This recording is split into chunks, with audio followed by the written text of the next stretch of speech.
ఎప్పుడైనా సరే అహంకారం ఎందుకు వస్తుంది అంటే అన్నీ నాకు తెలుసు, నా అంతవాడు లేడు అన్న భావన ఉంటే, అన్నీ నాకు తెలుసు అన్నప్పుడు అహంకారం. నాకేం తెలుసు?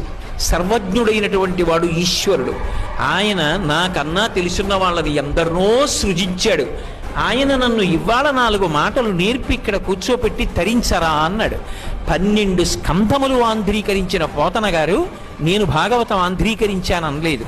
నేను భాగవతం ఎందుకు రాస్తున్నాను అంటే నా పాపం పోవడానికి నా చేత పరమేశ్వరుడు భాగవతం రాయించాడన్నాడు. కోటేశ్వరరావు ఎందుకు ప్రవచనం చేస్తున్నాడంటే నేను వెళ్ళి శ్రీశైలంలో ప్రవచనం చేశానని గొప్పలు చెప్పుకోవడానికి అనకూడదు.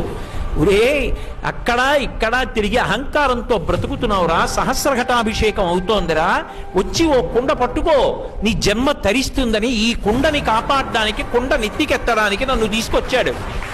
ఈ కుండ నెత్తి మీద పెట్టుకుంటే నిన్ను నెత్తి మీద పెట్టుకుంటాను రా అని చెప్తే రాడని, ప్రవచనం అంటే పెద్ద తెలుసున్న మొనగాళ్ళ వస్తాడని తీసుకొచ్చాడు.